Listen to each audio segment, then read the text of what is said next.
My name is Julie, and I'm 30 years old. I work for a foreign investment company. My husband James has a job in services, but his contract is not stable because it gets renewed every year. This uncertainty makes us worried, especially towards the end of the year. James' family values government jobs a lot because his parents used to work for the government, and his sister still does.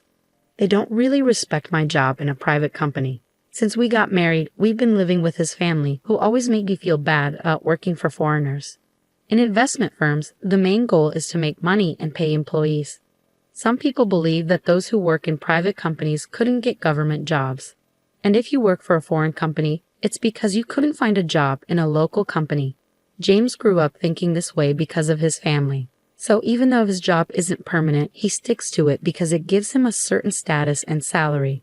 Once, I asked James, who was feeling anxious about his job, if it's safer to have a permanent job in a regular company than being a temporary worker in a government job, especially towards the end of the fiscal year. He quickly replied, "If I'm not a civil servant, it's better not to work at all." It seems like my husband hasn't told his parents that he's working as a temporary government employee, so he keeps asking me to keep it a secret. Also, because of his British nature, he boasts about getting promoted. It's a lie I don't understand, but he wants to keep up appearances to his parents and sister. He doesn't show me his salary statement, but only a small amount is deposited into the account. I asked, "This is James, he's a section manager now. His salary must have increased, right? How much is it now?" My husband quickly replied with just 4 words, "You can earn so much these days." I know I earn a good amount, but I'm not sure how it compares to what a section chief civil servant makes. I work as a bond trader, and most of my salary comes from commissions. Lately, I've been making consistent profits, so compared to other employees in regular companies, I earn quite a bit. When my husband mentioned the amount of money, my mother-in-law looked impressed, but she couldn't compare it to what people earned in her time. "But it seems James is doing well," she said proudly. His sister, who works at the city office, overheard our conversation. If he worked at the city office, he might be at the level of a division head. "Government jobs do pay well, don't they?" she commented. Seeing everyone's reactions, my husband looked even more uneasy. He seemed to regret bringing up my salary and swiftly changed the subject. "Let's not talk about salaries anymore. By the way, someone from the housing company visited recently. Are we considering renovations for this house?" He changed the topic. A sales rep from a housing company had indeed paid us a visit. Sensing my husband's train of thought, I decided to go along with the topic of home renovations. As for remodeling the kitchen, we were. But my mother-in-law cut me off abruptly, shouting, "Stay out of family matters. You're just a daughter-in-law. Keep quiet and do as you're told." She glared at me with a scared look. It seems like she's always unhappy with what I say and do. The main reason for her dissatisfaction seems to be that I'm not a government worker. She's particularly bothered by the fact that I manage my husband's salary and give him an allowance. My mother-in-law thinks my husband earns a lot, and she believes I control all of his money. But in reality, most of his salary goes towards his personal expenses, and our living costs are mostly covered by what I earn. As for my sister-in-law, she doesn't contribute anything to our expenses. You're taking money from an elderly couple who only have their pension. James earns a lot, so you're not struggling, right? She says, without any intention of helping out. Living in my husband's family home means we don't have to worry about paying rent, and we can manage with just my salary. But the atmosphere at home is undeniably tense. Unable to join the conversation about the housing company, I hurriedly cleaned up the kitchen after dinner. Neither my mother-in-law nor sister-in-law offered to help with the housework. After finishing my job, I rushed back home to cook, clean, and do laundry without a break. One good thing about working for a foreign company is that I don't have to work overtime as long as I do my job well. Being able to leave work on time is a relief. It helps me keep my work and personal life separate, and I don't have to bring work home, which is a big advantage. On his days off, my husband works on his computer at home. I worry if it's okay for him to bring work home and do it there. When I tried to ask him about it, he said, "I can't work overtime, and if I don't finish on time, I get in trouble." "Don't worry about it. It's not your concern." Ironically, I was the one being scolded. Lately, my husband has been in a bad mood, and he gets angry as soon as I try to talk to him. He even yelled at me when I asked about the housing issue. "It's none of your business. Didn't Mom tell you that already?" Just follow the rules. That's all you need to do. Despite taking care of the household chores and finances in his home, I'm unhappy with my husband's attitude of keeping me in the dark. One day, someone from a home building company came to my in-laws' house with a computer. Everyone except me started discussing floor plans and looked at housing designs on the computer. When I tried to see what they were doing while having tea, she yelled at me, "You don't need to see this. Go away." I was surprised to learn that they were planning to build a new house instead of renovating the current one. My father-in-law had mentioned expanding the house because it was getting cramped. It seems that's what they're actually planning. My in-laws, who retired from their government jobs, have a lump sum of retirement money. I guess they intend to use that money to build a new house. And since I moved in, they've been living on their pension without paying any living expenses, so they should have plenty of money. I decided to distance myself from the situation. What worries me is whether my sister-in-law plans to live in the new house too. She's 28 years old and could get married, but there's been no talk of that, so I assume she'll be living in the new house. I dislike her as much as I do my mother-in-law because she never helps with any chores and is always complaining. I wish she would get married soon, but my father-in-law told the home builder, my daughter and her husband, my son, and us. Can we add another room? I want a house where all three households can live together. It was surprising to hear that my sister-in-law's husband might also live with us. But what's more surprising is that it's not about my son's family, but just my son. I was shocked that I wasn't included. The house they're planning to build is supposed to be quite big, but even so, the current site won't fit three households comfortably. Since my in-laws and sister-in-law are the ones building the house, I can't say anything, but I think keeping it clean will be a challenge. The man went out to see the model room and the construction site later. "You stay out of this. It's none of your business," my mother-in-law said spitefully. She probably expected me to argue back. She gave me a disapproving look when I didn't. It seems like the housing construction is moving forward.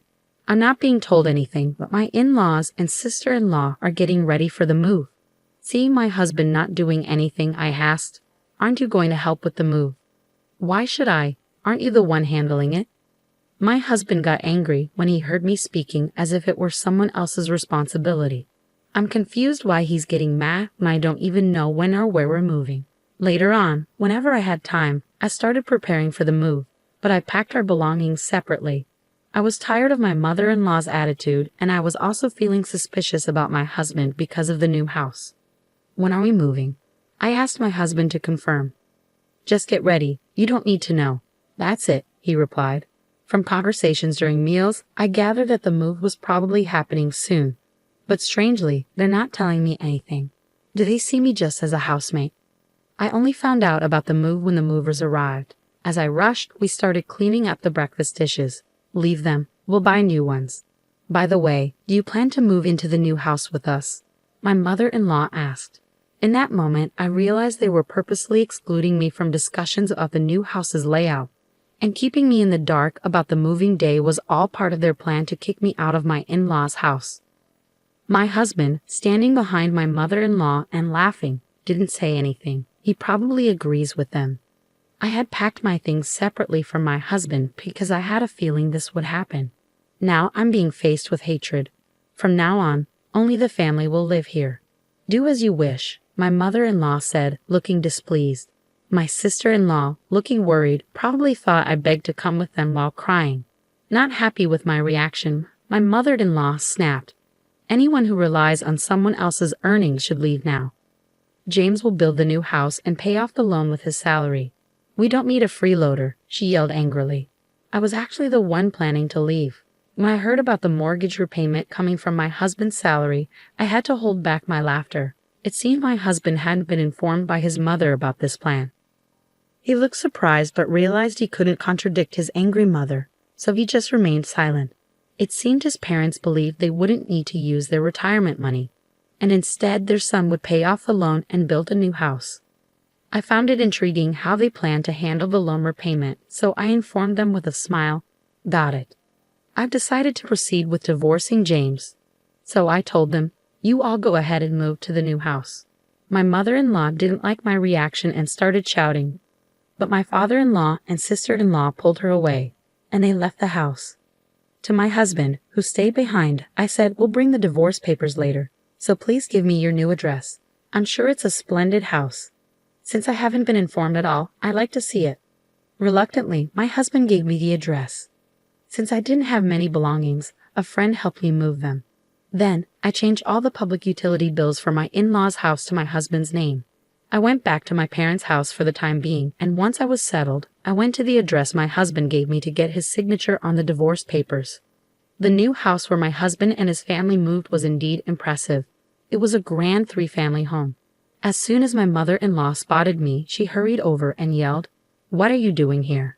Ignoring her outburst, I asked my husband to sign the divorce papers. My mother-in-law then turned to him and said, "Useless wife. It's because she's not a government worker. Hurry up and say it." With a sarcastic tone, I turned to my mother-in-law and remarked, "What a splendid house. Are you sure you can afford it with James' salary?" My mother-in-law's face turned red with anger. "You're the outsider now, so don't concern yourself with us. Take the divorce papers and leave," she snapped. I wanted to savor the sight of my husband's pale face a little longer, but I grabbed the divorce papers and left immediately, keeping an eye on my furious mother-in-law. I went straight to the town hall to submit the papers and decided to start looking for a new place for myself. Feeling worn out from married life after that ordeal, I opted to live alone in a small apartment for a while. I found a property near my workplace that suited my needs, so I moved in right away and started afresh. Life became so much more comfortable without roommates boasting about being government workers or leaving all the chores to me. Just as I was starting to put my husband out of my mind, I suddenly received a call from an unfamiliar number. "I can't pay the loan, Julie. Will you come back to me?" "I'm calling from a friend's phone.